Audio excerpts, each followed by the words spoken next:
예, 반갑습니다. 예, 오종혁 국어선생입니다. 자, 오늘은 정진규의 따뜻한 달걀이라는 시를 공부하겠습니다. 자, 이 내용은요, 전체적으로 한마디로 정리하면 이제 봄빛이 뚜렷해지기를 기다리고 있어요, 화자가. 그리고 자연과 온몸의 감각을 통해서 감흥하는 화자의 모습을 형상화한 그런 시입니다. 자, 내용으로 들어가겠습니다. 자, 보시면은 자, 연으로 나뉘어 있지는 않지만 제가 설명한 편의상 좀 나눠봤어요. 자, 첫 번째 부분으로 한번 보겠습니다. 우수날 저녁. 우수라는 것은 이제 눈이 그치고 봄비가 이제 내리기 시작하는 그런 시기를 얘기하는 겁니다. 그러니까 어떤 계절적인 배경이 나온 겁니다. 그 전날 저녁부터 오늘까지 연 닷새간을, 그죠? 예, 그래서 시간과 계절적 배경이 이제 구체적으로 제시됐다라고 확인을 할 수가 있습니다. 고향입니다. 이제 배경이 내 새벽 산여울을, 그렇죠? 예.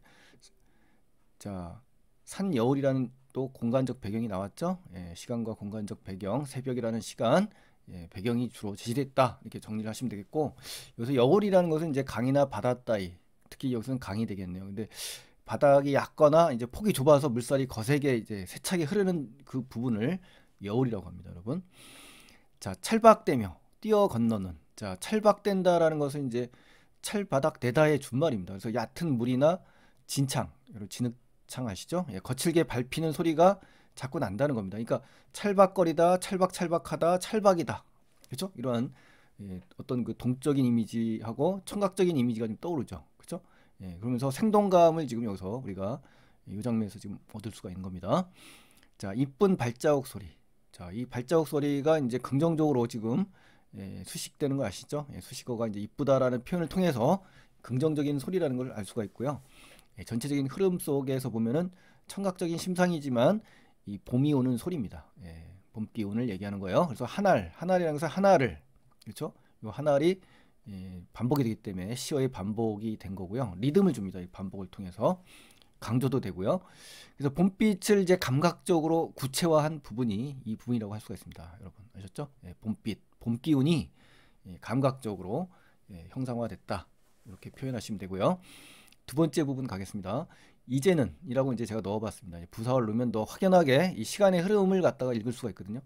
그 새끼 발가락. 자, 그러니까 이제 발자국 소리도 있지만 그 발자국 소리를 내게 했던 그 발가락 중에서도 가장 작은, 그렇죠?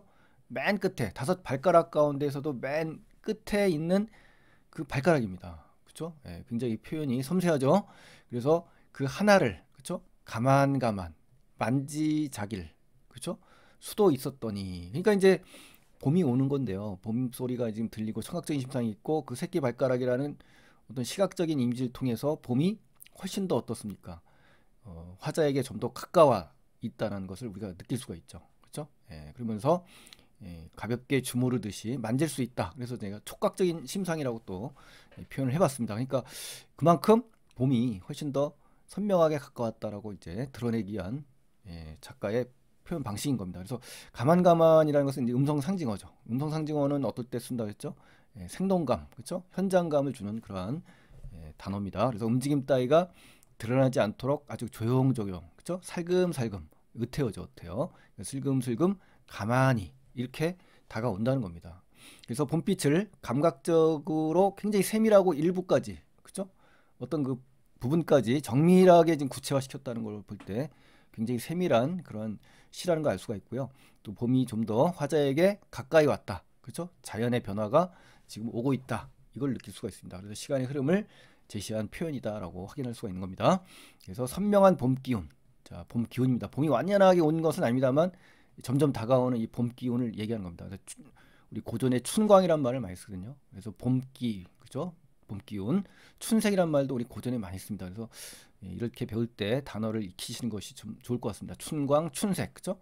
그래서 봄 경치의 생생함이 잘 드러나는 표현이다. 이렇게 정리를 하시면 좋겠습니다. 나 실로, 그죠? 시적 화자가 표면적인 시적 화자가 드러났죠. 정말로 정결한, 깨끗하고 맑고 청결한, 그렇죠? 반대는 불결한, 그러니까 그만큼 맑고 깨끗하다라는 걸 보여주는 거고요.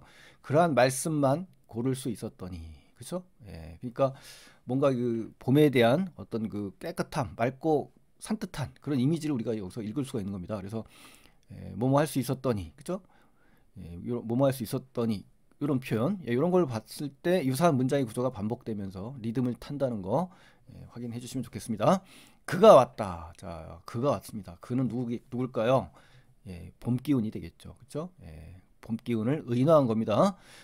진솔 속것을 갈아입고, 진솔이라는 건요, 새 것을 말한 겁니다. 한 번도 입지 않은 새 것이란 뜻이고요. 특히 그 봄, 가을이 되면 다듬어서 지어 입는 못이 옷입니다. 그래서 여기서의 의미는 그만큼 뭡니까? 새롭다는 거예요. 새롭다. 그 처음으로 꺼내 입는 그러한 경건하고 정성스러운 옷이라는 거죠. 그렇죠? 청결한 거. 앞에 여기 나왔지 않습니까? 이것과 이제 어울리는 거죠. 속옷이라는 것은 여름 혹바지로서 속옷이라고 보시면 되겠고요. 고이적삼할 때 고이거든요. 이것을 갈아입는다. 그러니까 이제 여기에서 그 갈아입는다는 표현은 마치 계절이 겨울에서 겨울잠에서 봄으로 이제 변화되는, 그렇죠? 마치 옷을 갈아입는 듯한 이러한 측면으로 지금 형상화한 겁니다. 그래서 뚜렷해진 봄빛을 마치 사람이 진솔 속옷을 갈아입은 것으로 지금 그려낸 겁니다. 그렇죠? 그러니까 기가 막힌 표현이죠. 그래서 보이지 않는 봄 기운을 이렇게, 그렇죠? 어떤 동작을 통해서, 사람이 할 수 있는 이 동작을 통해서 형상화했다. 형상화란 말은 눈으로 보이지 않는 것을 구체적으로 형상이 드러나도록 구체적으로 감각적으로 표현했다라는 뜻입니다. 여러분 아셨죠? 그래서 형상화라는 단어 반드시 알아두시기 바랍니다. 그래서 이 부분이 봄 기운이 왔다라는 것을 인간의 어떤 행동 동작을 통해서, 그렇죠? 경건하고 새로운, 그렇죠? 그러한 계절의 모습을 묘사했다라고 볼 수가 있고요. 그가 왔다라고 또 한 번 반복을 하죠. 그가 왔다, 그가 왔다. 그러니까 반복적인 그 표현을 통해서 강조 효과도 있고 운율 효과도 준다. 이렇게 기억을 하시면 됩니다. 자, 그 다음에 이제 이른 아침. 자, 이른 아침. 시간적 배경이 나왔죠. 또 아침입니다. 그리고 또 굉장히 빨라요. 그렇죠? 그런 것은 계절이 그만큼 봄이 이제 초봄이 왔다라는 것을 우리가 알 수 있는 겁니다. 이런 배경도 볼 때 나는 그는 누굽니까? 달걀을 의미하는 거. 달걀. 그렇죠? 그를 위해 닭장으로 내려갔다. 그렇죠? 그러니까 이제 달걀의 의미라고는 했습니다만 이제 봄 기운이죠. 그렇죠? 여기서 말하는 이 봄 기운과 같은 겁니다. 여기서 그는 달걀이라고 보지 마시고 봄 기운이 맞는 거 요겁니다. 그래서 봄 기운을 위해서, 그렇죠? 닭장으로 내려갔다. 닭장으로. 그렇죠? 그래서 이 닭장으로 내려갔다는 얘기는 굉장히 겸손하고 겸허하고 존중되는 겁니다. 그러니까 위로 올라가지 않고 내려갔죠. 하강적 이미지. 그래서 이제 제가 의미하는 바는 뭔가 닭장에서 새 알이 계란이 또 달걀이 탄생이 되지 않습니까? 여기서 나온 대로 그러니까 생명 탄생의 장소이면서 아주 신성하고, 그렇죠? 어떤 경건한 장소입니다. 그래서 이곳을 내려간다는 의미가 올라간다는 표현보다는 훨씬 더 어떻습니까? 어떤 정성과 겸손, 어떤 생명 탄생의 그 신비감에 대한 겸허감, 또 존중, 이런 마음들이 담겨 있다라는 의미를 요 동작 안에서 발견할 수가 있는 겁니다.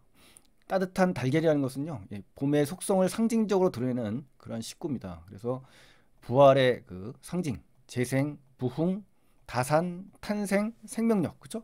이러한 많은 것들을 사실은 이 달걀이 상징하고 있는 겁니다. 그래서 이 따뜻한 상징이라고 우리 작가가 이러한 글을 썼습니다. 그러니까 이런 부분들에서 시에서 많이 등장합니다. 아셨죠? 밝고 기쁘고 환희, 생산성, 그렇죠? 이런 의미로 해석을 하시면 좋겠습니다. 두 알을 집어내었다. 그렇죠? 봄을 맞는 화자의 기쁨을 행동으로 지금 드러냈고요. 화자와 자연이 교감을 이루고 있고 정서적으로 지금 소통하고 통하는, 상응하는 그러한 표현이 여기 두 알을 집어냈다라는 표현 속에서 드러나고 있는 겁니다. 경칩이 멀지 않았다. 그죠? 경칩이 멀지 않다였다. 이 말은 경칩이라는 건 어떻습니까? 벌레가 깨어나고 겨울잠을 자던 이 개구리가 땅 밖으로 튀어나오는 시기죠. 그 날씨가 따뜻하고 각종 초목이 어떻습니까? 싹이 트고 겨울잠을 자던 동물들이 깨어나고 땅 위로 나오려고 마구 꿈틀거리죠. 그러니까 봄이 가까웠음을 실감하는 거죠. 이 경칩이 바로 그런 이미지입니다. 그래서 봄의 이미지는 여기 나온 것처럼 스프링처럼 어때요? 깨어나와서 튀어나오는 그러한 날을 의미하는 겁니다. 그래서 그러한 봄에 대한 간절한 기다림이 이 속에 배어 있다라고 우리가 확인할 수가 있는 겁니다, 여러분. 자, 이렇게 해서 이제 내용을 정리해 봤고요. 두 번째 페이지에 가시면 시적 공간, 산여울이 좀 중요한데요. 시적 공간인 산여울의 의미는 생동하는 이 청량한 기운이 형상화된 그런 장소입니다. 그래서 봄빛이 깊어지고 찰박된 소리도 나고 우수를 지나 경칩으로 이어지는 계절의 흐름이 드러난다. 이 맞는 거고요. 또 오랜 세월의 흔적을 간직한 일상적 삶의 공간은 아니죠. 그렇죠? 예. 화자가 현실을 관조하며 성찰하는 공간 아니죠. 그렇죠? 화자가 어떻습니까? 자연의 변화를 기다리고 있는 겁니다. 봄을 기다리고 있고 또 현실을 관조하진 않습니다. 하강하는 대상과 그렇죠? 예, 일체감을 느끼는 공간도 아닙니다. 예. 현재 삶에 대한 만족감, 그렇죠? 만족스럽죠. 그렇죠? 환희와 기쁨, 그렇죠? 이런 게 있다고 제가 설명을 해드렸죠. 예, 이 부분을 통해서 우리가 이해할 수가 있는 겁니다. 자, 핵심 정리 가시면은 이제 한번 읽어보시고요. 봄이 오기를 기다리는 겁니다. 소망하고 있고 감각적이고 상징적이고 희망적인 성격의 글이다라는 걸 확인하시고요. 표현상 특징 가시면 봄비가 내리고 있어요. 그렇죠? 우수죠, 우수. 우수를 전후해서 화자는 고향의 산여울을 막 뛰어 건너는 발자국 소리와도 같다라고 느끼는 겁니다. 그래서 봄의 기척을 이야기하는 겁니다. 그래서 비유적인 표현을 썼고요. 또 우수로 인해서 자연의 변화가 손에 잡힐 듯 가까이 온 겁니다. 그래서 화자는 이 따뜻한 달걀을 꺼내서 개구리가 깨어나는 절기인 경칩이 다가오기를 기대하는 겁니다. 아셨죠? 예. 또 음성 상징어를 활용했습니다. 움직임의 정도를 드러내고 있죠. 우리 가만이라는 음성 상징어를 통해서 새끼 발가락 하나를 조심스레 쓰다듬듯 조금씩 다가오는 그렇죠? 봄 기운을 느끼는 화자의 조심스러운 태도까지도 우리가 읽을 수가 있습니다. 또 네 번째는 이제 자연의 순환적 질서입니다. 그러니까 겨울이 지나면 봄이 오듯이 이게 자연의 섭리여 자연의 어떤 대자연의 이치잖아요. 그러한 질서에 어떻습니까? 감응하는 겁니다. 감응이란 말은요. 어떤 느낌을 받아서 마음이 따라서 움직이는 겁니다. 그러니까 반응하고 감동한다는 말로 바꿀 수가 있어요. 그래서 화자가 바로 이런 대자연의 질서, 이 순환적 질서, 섭리죠. 여기에 반응하는 겁니다. 그런 반응하는 화자의 모습이 구체적으로 드러나 있습니다. 또 화자는 어떻습니까? 절기가 바뀌면서 봄빛이 점점 완연해지죠. 그죠? 이런 것을 느끼고 있고요. 또 시간의 흐름에 따라 자연의 점진적 변화, 점차적으로 변화하는 것을 감지합니다. 그래서 온몸의 감각을 집중하고 몰두합니다. 그래서 자연을 자신과 교감을 이루는 주체자로서 인식을 하고 있다는 것이 이 시의 가장 큰 특징입니다, 여러분. 그래서 다소 낯설고 어려운 작품입니다. 1학년 학생들에게는. 그렇지만은 시라는 건 이제 모르는 작품이 주로 나오는 형국이기 때문에 거기에 걸맞게 공부를 하셔야 됩니다. 단순 암기나 이러한 그 반복적인 공부보다는 이렇게 모르는 시가 나오더라도 하나하나 단어 중심으로 공부하시면 좋겠습니다. 아셨죠? 제목과 단어, 서술어를 중심으로 보신다면 어떤 시든 해석이 되리라 보고 있습니다. 자, 그럼 이제 6번에 관련된 추가적인 내용을 다시 한번 모아봤습니다. 또렷해진 봄빛을 진솔 속옷을 갈아입은 것을 표현했죠. 이거 자연을 행위의 주체로 인식한 거 맞습니다. 그리고 봄빛이 뚜렷해지고 완연해진다 이거예요. 진솔 속옷을 갈아입고 그가 왔다. 행위의 주체 맞죠. 그렇죠? 또 소리로 인식되던 대상의 새끼발가락을 만질 수 있게 되었다는 것은 어떻습니까? 시간의 흐름에 따라 자연이 변화하는 양상, 모습을 표현한 거다. 그렇죠? 또 그의 찰박대는 소리를 듣다가 그 새끼 발가락을 만지게 됐죠. 그만큼 봄빛이 뚜렷해졌다는 겁니다. 그리고 경칩을 예감하고 있죠. 마지막에 또 달걀의 온기, 따뜻한 기운을 느꼈어요. 그래서 화자와 자연이 교감하는, 그렇죠? 서로 소통하고 교감하는 모습이 잘 드러난 겁니다. 화자는 또 그를 위해서 집어든 달걀에서 어떻습니까? 따뜻한 온기를 느끼게 된 거죠. 그렇죠? 그를 위해서 집어든 이 달걀, 그렇죠? 경칩이 멀지 않다고 생각하는 데서 어때요? 미리 절기를 예감하고 자연과 감응하는 겁니다. 교감이. 또 이쁜 발자국 소리 하나는 어떻습니까? 자연의 그 순환적 질서가 지연되는 것에 대한 조바심. 이건 아니죠. 그렇죠? 조바심. 이건 나오지 않습니다. 만족감이에요. 또 화자는 자연의 순환적 질서가 나타나는 것을 고대하고 있습니다. 학소고대하는 겁니다. 아셨죠? 이걸 확인하시고요. 자, 오답 피하기 한번 정리를 해볼게요. 원경과 근경을 대비합니다. 그렇죠?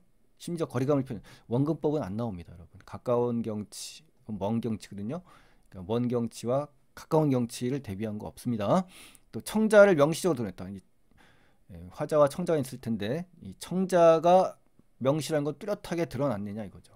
그런 건 없습니다. 그는 봄 기운을 빗댄 것으로 나타나는 거고요. 이 청자가 아니에요. 청자가 명시로 드러나 있지 않은 거죠. 그러니까 그는 봄 기운을 얘기한 겁니다. 또 가정법의 진술을 활용했습니다. 그렇죠? 그래서 현실 극복의 의지를 드러냈다. 이거는 가정법이 나오지 않았습니다. 뭐 하였다면 뭐 이런 거 가정법인데 여기서는 가정법 진술이 나오지 않았습니다. 또 추측을 나타내는 표현도 안 나왔습니다. 이렇게 해서 나오지 않은 것과 나온 것을 구별을 하셔야 돼요. 그렇죠? 그러려면 어떻습니까? 이 용어에 대한 정확한 개념을 알고 계셔야 되겠죠. 그렇죠? 자, 그렇게 하시고요. 마지막 세 번째 페이지에서 이제 작가에 대해서 이제 나온 겁니다. 잠깐만 언급하고 넘어가겠습니다. 정진규 시인인데요. 예, 어떻습니까? 지금 그 고려대 국문과를 졸업하셨고 64년 대학 졸업하셨고 풍문여고, 숙문여고, 휘문고교 이런 아주 우수한 학교에서 10여 년간 교직 생활을 하신 분이고요. 예, 한번 여기 쭉 읽어보시고 시가 너무나 저도 이 시를 처음 대해봤는데 파격적으로 와닿습니다. 마음속에서 어떤 이 시인을 좀 시집을 뭐 많이 읽어봐야겠다는 생각이 들 정도로 굉장히 충격적인 어떤 느낌 이걸 받았습니다. 이런 시도 있구나. 정말 그 다양한 시를 많이 봤습니다만 이렇게 가슴에 또 새롭게 다가오는 시는 또 처음이었던 것 같아서 정진규 시집을 오늘부터 많이 읽어보려고 하는 거거든요. 그래서 한번 작가도 뭐 조사를 제가 해봤는데요. 여러분 시간 나시면은 여러분들도 한번 읽어보시면 참 좋겠습니다, 여러분. 자, 오늘도 그 따뜻한 달걀 설명을 하셨는데 어떻게 잘 이해하셨나 모르겠습니다, 여러분. 자, 오늘도 수고 많이 하셨고요. 도움이 되셨다면 구독 버튼 안 눌러주신 분들은 구독 눌러주시고 좋아요 버튼 눌러주시면 정말 고맙겠습니다, 여러분. 다음 시간에 또 뵙겠습니다. 감사합니다.